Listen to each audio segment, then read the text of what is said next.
Pernah nggak sih kamu ngerasa otak udah kerja keras tiap hari, tapi hasilnya gitu-gitu aja?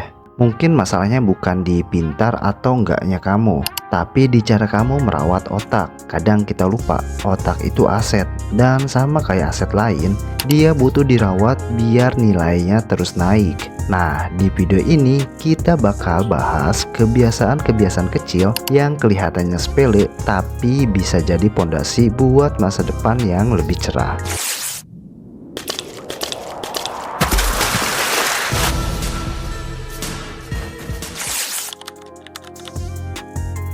Bayangin, otak kamu itu kayak komputer. Baru dinyalain, langsung dipaksa buka 20 tab sekaligus. Ya jelas lemot. Makanya pagi-pagi jangan langsung buru-buru buka HP. Kasih jeda sekitar 10-15 menit biar otak bisa booting dengan tenang. Gunakan waktu itu buat hal-hal simpel tapi segar, seperti minum segelas air, melihat langit pagi, atau menarik nafas dalam-dalam. Aktivitas kecil ini bikin tubuh dan pikiran lebih rileks, sekaligus memberi sinyal ke otak kalau hari ini bisa dimulai dengan santai. Hasilnya, begitu kamu mulai beraktivitas, otak sudah siap bekerja dengan fokus penuh, tanpa rasa terburu-buru atau kewalahan.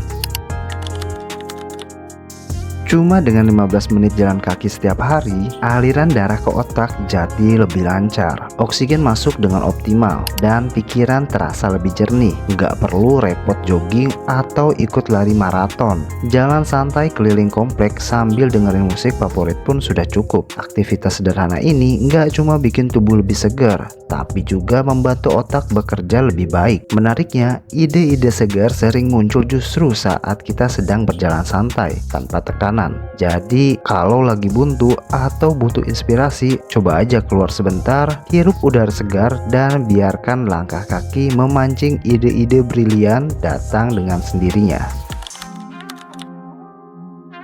Otak itu mirip lemari, kalau isinya berantakan dan numpuk nggak jelas, nyari barang penting jadi susah. Begitu juga dengan pikiran kita, kalau terlalu penuh, fokus jadi kabur. Solusinya simple, luangkan 3-5 menit setiap hari untuk menulis isi kepala kamu. Nggak perlu rapi atau terstruktur, mau itu ide acak, keluhan, atau rencana, tulis aja semuanya. Anggap aja ini seperti membersihkan lemari otak dari tumpukan yang nggak perlu. Setelah selesai, biasanya pikiran terasa lebih ringan, lega, dan siap dipakai untuk hal-hal yang benar-benar penting.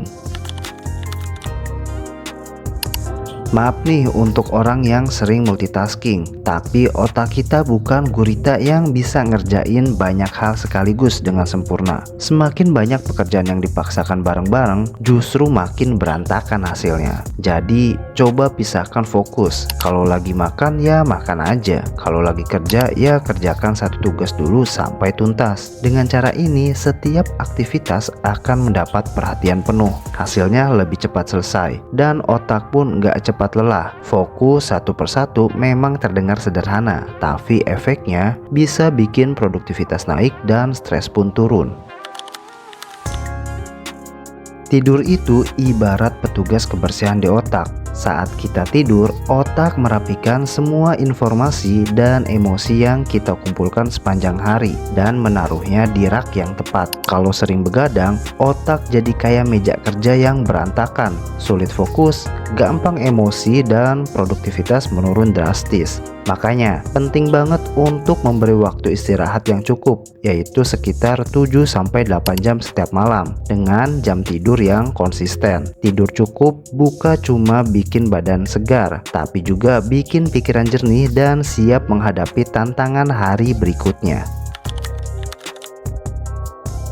Ini bukan aneh-aneh, tapi refleksi. Tanya ke diri sendiri hal-hal sederhana seperti apa yang aku syukuri hari ini, atau kenapa akhir-akhir ini aku merasa capek. Pertanyaan kecil seperti ini bisa membantu kita lebih memahami emosi dan kondisi diri sendiri. Dengan mengenali apa yang sedang kita rasakan, kita jadi lebih mudah mencari solusi atau sekedar menerima keadaan dengan lapang dada. Kebiasaan ini penting banget, bukan hanya untuk menjaga kesehatan mental, tapi juga untuk membuat pikiran tetap jernih dan gak gampang kewalahan menghadapi rutinitas sehari-hari. Ingat, perubahan besar sering lahir dari kebiasaan kecil yang kita lakukan setiap hari. Otak itu aset berharga, bukan mesin yang bisa dipakai kerja tanpa henti. Kasih dia waktu untuk istirahat, kesempatan untuk tumbuh, dan ruang untuk berkembang. Kalau tips-tips di video ini bikin kamu dapat insight baru, jangan cuma disimpan sendiri. Klik like, tulis pendapatmu atau pengalamanmu di kolom komentar, dan bagikan ke teman yang kamu rasa butuh upgrade otaknya. Siapa tahu dari langkah kecil ini, kamu dan mereka bisa mulai membangun masa depan yang lebih cerah.